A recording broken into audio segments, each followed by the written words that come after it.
Hello, ladies and gentlemen. Thank you very much for tuning in. And it has been a while, hasn't it?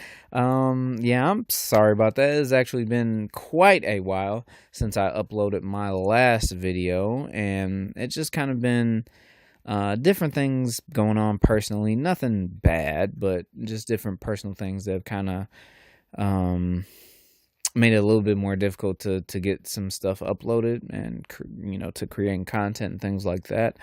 But I would still appreciate if you would subscribe here, and I figured there would be no better time than to get something new uploaded than to talk about Avengers Endgame, which came out last night, which, if you're unaware of, you're probably living under a rock. So this thing has already, I think they said, raked in about $60 million from the viewings last night. It was already out overseas, like in China, and I believe it's made about 300 million worldwide, like already.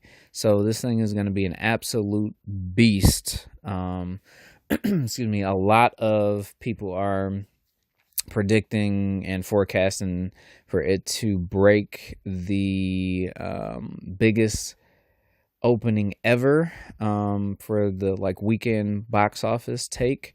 So that is probably something that's gonna smash through. I mean, it's gonna be it tracking wise, as far as like the pre-sale tickets. I think they said it broke kind of the records of everything that came before it, so it's already on pace to do better than Infinity War at the box office, which was a beast in its own right, made over $2 billion.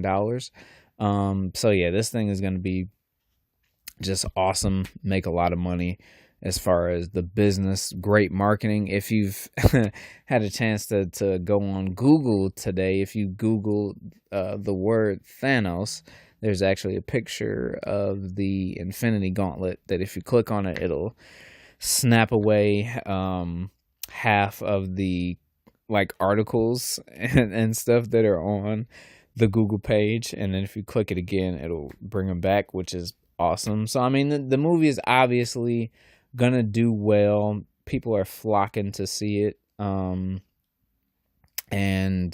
yeah, like I said, if you don't or didn't, know that this was coming out this weekend, you had to have been living under a rock, or I don't know. I don't know what you're doing, but anyway, so this is going to be my spoilery talk and kind of review, just some things that I thought about the movie itself. And there is going to be a companion piece at some point. I am going to have a written review that'll be on my blog. At the time that I'm uploading this video, though, I'm not sure if that's going to be done, just because I want to kind of get this out as quickly as possible, just to get some things off my mind kind of before I forget about them, and just while it's still fresh. Because I had an opportunity to go see the movie last night. I actually saw it at 10 o'clock, and I just wanted to, filter through some thoughts, questions, just some talking points that I had here. And then, like I said, you'll probably be able to check out. I'll probably have the written review up before the end of the weekend, though. So that'll be over at my blog, which would be www.tharagingninja.blogspot. So the link for that will be included, but that's going to be for that piece. Anyway, I thought the movie was awesome. I thought the movie was fantastic, and that's kind of speaking from several levels. That's speaking from a technical standpoint, like it's very well made, well directed. There's a lot of special effects, huge set pieces, lots of characters, things like that, and it's not easy to balance, man. I mean, movies like this, so movies like all directed by the Russo brothers, and they're fantastic. I felt like they've done a great job with all three of the one. two, three. Yes, with oh no, four. With all four, excuse me, of the man, with all four of the Marvel movies that they have directed. So of course, the Winter Soldier, which is still one of my favorites. Not even just an MCU, not even just a favorite MCU movie, but one of my favorite all time movies. Excuse me. They did a great job with that. And then, moving on to Civil War, where they had, kind of all these extra characters coming in. And then taking that, extending that out to Infinity War, extending that out to Endgame now. They have done a great job, I think, with these films. And, just the craft of it. Because it's like I said, it's not easy to showcase all these different characters, the personalities, have different arcs going on, and have a movie that is coherent. You know what I mean? Because they're writing these things as well. So to have a cohesive narrative that's moving forward through these. You know what I mean? When you're juggling all of these fantastical comic book characters, you know what I mean, is not an easy task at all. It's not an easy task for making ensemble movies anyway. And that's just a regular, like if you were to just make a regular, degular, like family drama that's an ensemble cast, that's not an easy movie to make, as far as getting screen time for everybody and, putting it together so that it all works cohesively. So you're talking about adding superpowers on top of that, talking about adding different arcs, some of them decade-long arcs, into it. So for that to be executed the way we saw in Civil War that led to Infinity War, that led to Endgame, is fantastic, and my hat's off to those guys 100%. So yeah, it's a great movie from a technical standpoint. Like I said, just the filmmaking, directing, special effects, makeup, costume, and all that stuff. And then it's also amazing just from a comic book standpoint. Like if you are a fan of superheroes, comic book movies, like it's awesome. Like it like it just has, there are so many just cool moments and things that you've kind of imagine in your head. I mean, like when you read comics and you look at those colorful pages and you have things that just kind of leap out at you as far as images and things like that, and different crossover stories and things. Like, I mean, the and this got the biggest pop in my theater, the moment that you find out that Cap is worthy to wield Mjolnir, was, I mean, like, that's a fantastic moment, man. Like, to be able to see that, like, executed on the big screen and see it executed as well as it is, on the big screen, is fantastic. And that's the type of stuff that fans of the series live for. That's the type of stuff that fans of comic books live for, or just fans of, even if you're not a quote unquote comic book fan, like if you just like kind of fantasy, action, science fiction movies, like that's, you live to see kind of cool stuff like that happen.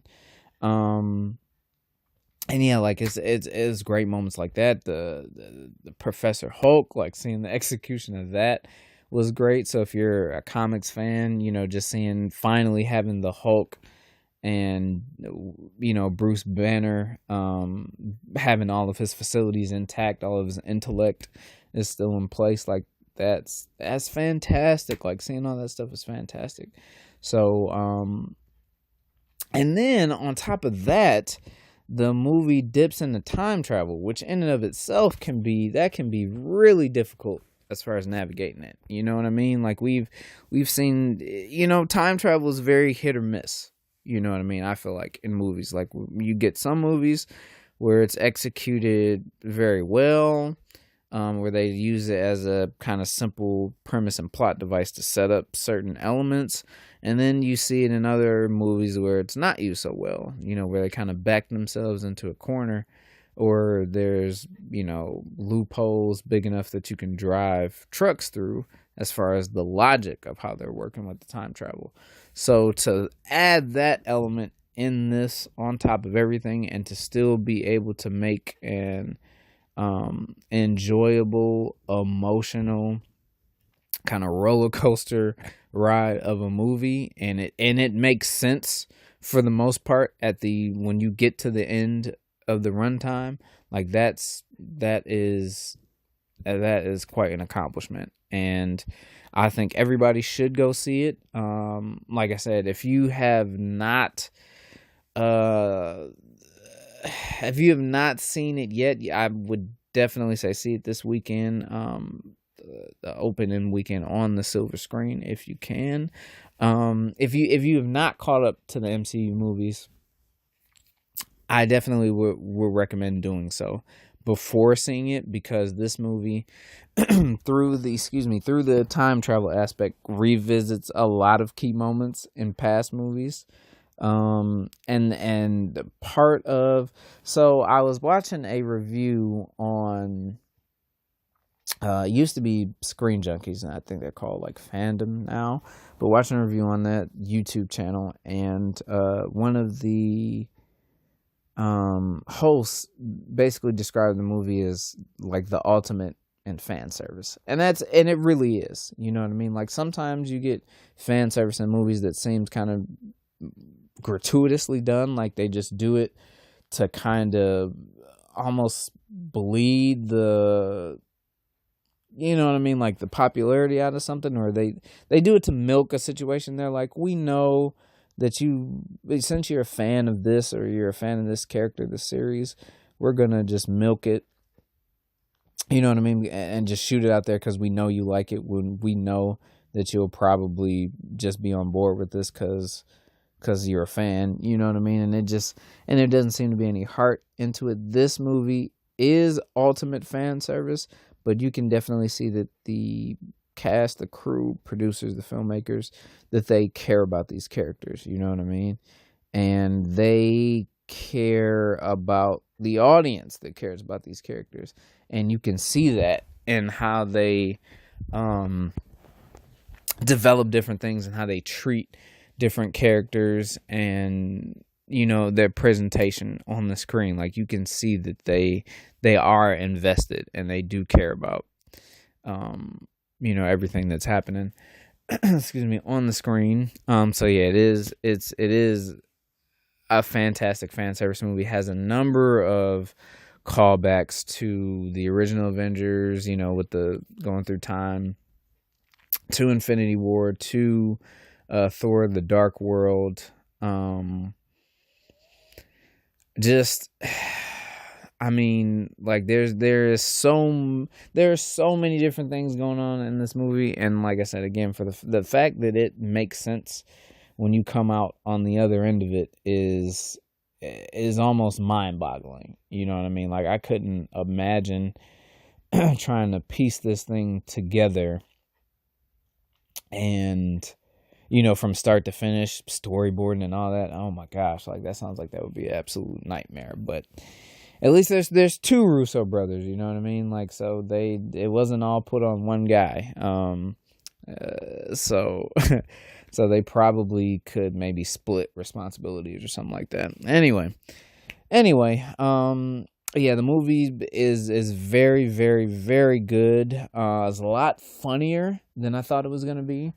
The first, because it is 3 hours, so the first half of it, so the first third, essentially, maybe 45, probably about 45 minutes to an hour of it is pretty somber. Like there are a couple of jokes, here and there, like a couple of jokes that are slipped in, but for the most part, it is pretty serious and somber in tone to start it off. Like they really kind of focused on the aftermath of what Thanos has done. Of course, at the end of at the end of Infinity War, of course, Thanos collects all the stones, in the gauntlet, snaps his fingers, and wipes out half of life in the universe. And so the first bit of this movie is really focused on the fallout of that. And not only just the fallout of losing like the heroes, you know what I mean? Like, but just the regular people, because it was all life in the universe. So it wasn't just like just the Avengers or just the Marvel characters. Like, it was half of life in the universe. So you're now taking a look at an Earth that has half of the population that's just gone. And you got Cap, who's doing like a grief counseling kind of excuse me, grief counseling, like meetings, meetups that he's conducting and trying to get people to move on and stay strong. And you got Nat, it looks like she's losing it, you know what I mean? She's almost kind of tasked herself with being almost in a maybe Nick Fury-ish kind of position of trying to make sure like the world is safe. She's having, meetings and stuff about that. And well, because here's the thing, because the first it was a lot of things that happened in this movie that I definitely wasn't expecting. So they find Stark almost immediately. Like in the trailer, it may be, at least I kind of thought that he would maybe spend half of the movie possibly drifting off into space, near death, and like I thought they would kind of focus and spend a lot of time on his plight with trying to get back to Earth and just being lost adrift in space. And they find him almost immediately. Like he has the whole little scene that's in the trailers where he's, recording the message to Pepper. And they actually, I don't think they focused as much in the trailer on just how skinny he is, but they really, they really turned on the CG on to make Robert Downey Jr. look like he was almost anorexic looking. I'm sorry if that's offensive. Anorexic. He looks very gaunt. I didn't want to offend anybody that is possibly anorexic, but yeah, he looks very gaunt. So I think they I think you saw a shot of it in the trailer, but I don't think they put an emphasis on just how skinny like he gets. So you really get a sense that situation is bad and almost kind of hopeless, that he and Nebula are just maybe going to die out there in space. But no, they spend like maybe that first 5 minutes out there, and then Captain Marvel finds them, brings them back to Earth. So that happens. He and Cap meet again, and they do not have their great reunion at that moment. Like, there's still tension between the two of them. And then they find out where Thanos is. They found like the little isolated planet he decided to retire and be a farmer on. So they find that. They get in the spaceship, immediately pull up on him. Thor kills him. I think he ends up chopping his arm off first with the gauntlet and then chopping his head off, which could have done either one of those things in Infinity War, but that's neither here nor there. So yeah, kills him. But it's a situation where they finally kind of got revenge, but they still haven't undone the damage, you know what I mean? So they didn't find a way from him because he destroyed the stones. So it was a situation of where, like they did get to kill him, but it did not resolve the problem, you know what I mean? So 5 years of time pass, and you just see that people are kind of just broken, giving up hope. And some of them are kind of keeping hope and maintaining that there may be something that can be done. And other ones are not so hopeful. Eventually, Scott comes back from the quantum realm and, explains to them based on how time works much more slowly there, that they may be able to, they can time travel. They may be able to go back, get the stones before Thanos acquires them, wish all of the people back, and then they eventually have to, return those stones to that timeline so that there are no kind of unintended ripple effects and different branching alternate realities and things like that. And that's what they do. They end up executing a plan where they go to get the stones from different points in time, and that I like, it makes for so many different entertaining scenes, so many, and this is, like I said, where if you're not caught up to different MCU movies, you may be a little lost. Like, there are so many callbacks to moments and events from the first Avengers movies, 2012, to Thor: The Dark World, to Guardians of the Galaxy, to Infinity War. Like, there are a lot of callbacks to different moments, different scenes, different, just different scenarios and situations that have occurred in the MCU. Like, there's a great like setup that makes it seem like it's going to be the elevator fight all over again from Captain America: The Winter Soldier, and then in that moment becomes a great callback to a moment that really happened in the comics that a lot of people were mad about. Cap being a Hydra agent, and so he has that moment where he pretends to be a Hydra agent and he manages to get Loki's scepter. So like that's a great moment. Tony Stark runs into the Avengers, the future Tony Stark runs into the Avengers from 2012, and ends up seeing himself, and he gets to meet his dad at some point. Like, there's so many different moments, and I think the greatest probably the greatest compliment to this movie is the fact that it has fun with itself. Like, it has a lot of fun with itself, which is not something that I really saw coming into it. Like, I really thought it was going to be this kind of deep, dark, almost just really cynical.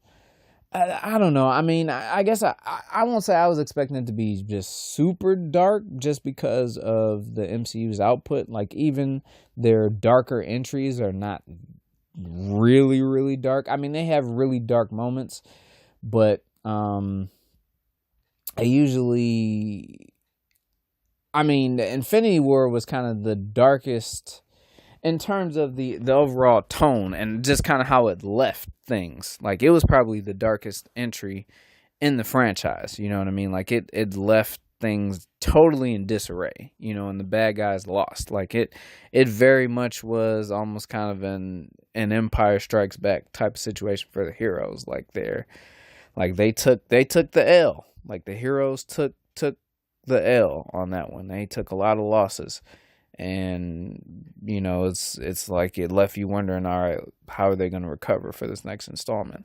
So in the trailers kind of portrayed it as almost like this, and you knew it was going to be an experience where we're going to lose people, you know what I mean? Like, Chris Evans has made it kind of known in public that he wants to, as much love as he has for the character, he kind of wants to go on, do other things, do some other projects, and that's great for him. He's a fantastic actor.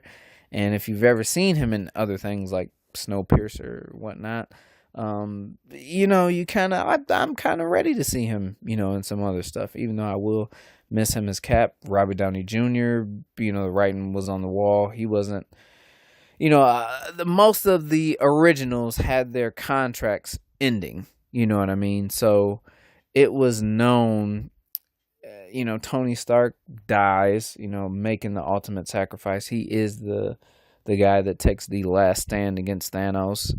So stuff like that, it was almost kind of known that it was going to happen. You know what I mean? Like, even if you wanted to believe, like even if they didn't end up kind of killing all these characters or everybody dies, like, you figured that their individual arcs were coming to an end. Black Widow is another one. She dies. She sacrifices. She makes the sacrifice on Vormir that Thanos made with Gamora, like when he threw her off of the cliff, like her and Hawkeye are there, and she decides to sacrifice herself so he can get the Soul Stone. Um, so you knew that there were going to be sad moments, somber moments, and like I said, kind of a darker tone. And I was kind of expecting it to be in place for most of the movie, but like I said, after really that first hour, the movie really has fun with itself, and really does well with balancing kind of the optimism that, like, okay, like our heroes have kind of faced their toughest challenge, they have lost, but this is how they get back on their feet. Like, this is how they're going to put things back together. So I thought that was great. Like I said, it has a lot of kind of tongue in cheek, poking fun at itself moments. Like within different moments, they make fun of Captain America's suit from the first Avengers movie, and man, like it's just great. It's of course a great moment when they actually because Tony builds essentially his own Infinity Gauntlet, and they get to wish everybody back. It's a great moment at the end when everybody comes back. One of one of the portals, one of the like Doctor Strange portals opens up, and then Black Panther and Shuri and Okoye come walking through it. Like, and it's oh man, like there's just so many different moments in it that are great. Thor is fat, which is hilarious. He's like fat for like the whole movie, pretty much. Man, I mean, like there's so many different things that I could talk about. I don't have time to talk about all of them. I would say, like I said, go see it earliest chance you get. I mean, there are still, it's not perfect. I think some of the CGI could have been better, especially the quantum realm suits that they have. It looked like they weren't even on. I don't think the suits are practical. I don't think they really have practical suits on set for that, because there are parts which kind of puzzled me, because there are parts where it looks like it definitely is CGI, and I'm like, I don't understand why you didn't just have a suit for that part. There are other questions. They still don't really explain how they found Nick Fury's beeper, which I imagine would be like looking for a needle in a haystack, just based on where Nick would have dropped it. You know what I mean? At the end of Infinity War, I have no clue how they found that thing. I have no clue how they even knew what it was. Why would they even be looking for it? And then I'm guessing that the scene that we saw at the end of Captain Marvel with Carol showing up to the Avengers compound, because that's not in this movie, so I'm guessing that was more so that moment as opposed to it being a scene that was supposed to be from the movie. Like, I feel like they somehow found the beeper, they activate it, Carol comes, and they basically let her know what's happened, and they tell her that Tony Stark is out there in space somewhere, you got to find him, and that's how she's able to find him and Nebula while they're floating out in the spaceship. So I'm gonna just theorize that that's how that happened. The Hulk doesn't get to have a rematch with Thanos. I was kind of a little bit let down with that. I kind of wanted to see them square up again. There's no meeting of the minds between Tony Stark and Shuri. I kind of wanted to see them have a little something, even if it was just only for a minute. I mean, but for the most part, like, I mean, you can nitpick different things, and I mean, if you're one of those, if you're an armchair writer, you can come up with 100 different ways that you would have written certain things, or how you would have closed out, the story for different characters. But I think at the end of the day, like I said, Marvel Studios, the Russos, all the cast and crew that were involved, they did a great job of pulling this thing off. I think they brought kind of the main storyline that we've seen for the Infinity Stones. I thought they brought it to a great close culmination. Things make sense. We got, even with like Tony dying, I still feel like it's sort of a happy ending, like, because he finally got to have a life, that's away from being Iron Man, being a hero. P and Pepper have a daughter, and he got to protect them. You know what I mean? He gets to protect them. He gets to go back, reverse the events that, led to Peter dying, which was something that was heavy on his conscience. He gets to do that, and then he dies, but he saved the world. You know what I mean? Like, he died doing something that he would have, you know what I mean? Like, he went out in a way that he would have wanted to go out, essentially. Cap gets to go back in time, marry Peggy, live a life with her. He's gonna die, because when he goes back in time, he comes back to like the present, and he's super old because he's actually lived through that timeline instead of being frozen in the ice. Nat, Black Widow, she died making the ultimate sacrifice. Ronan, aka Hawkeye, like, he gets his family back, you know what I mean? Hulk and they still got a lot of things that they could do with Hulk, probably. And yeah, man, Thor he may be in the next Guardians movie. He's going off with the Guardians, it looks like. So I thought they brought things to a logical conclusion, to a good close. Like I said, you could nitpick at different things, but overall, this is quite an achievement. I think the movie is worth the hype. You should definitely check it out this weekend when you get a chance. Be a part of the hype. See it. I feel like there are certain movies that are meant to be seen at the movie, like at the movie theater, and experience with a big group of people to feel those emotions, to get, just kind of those fresh eyes on things, and where there's, a crowd of people. And I think that this is one of them. This is an event, and I think everybody should go to it. If you're caught up on the movies, like, if it's not your bag, it's not your bag. But if you are, definitely get to it as soon as you can. If you can, just subscribe to this video. I still didn't get to talk about everything I wanted to be talking about, but like I said, there is going to be a written review that will follow. So I do want to thank everybody for tuning in, and just be on the lookout for future videos, reviews, posts about music, things like that on my blog. And here, thank you, and until next time, you guys take care of yourself.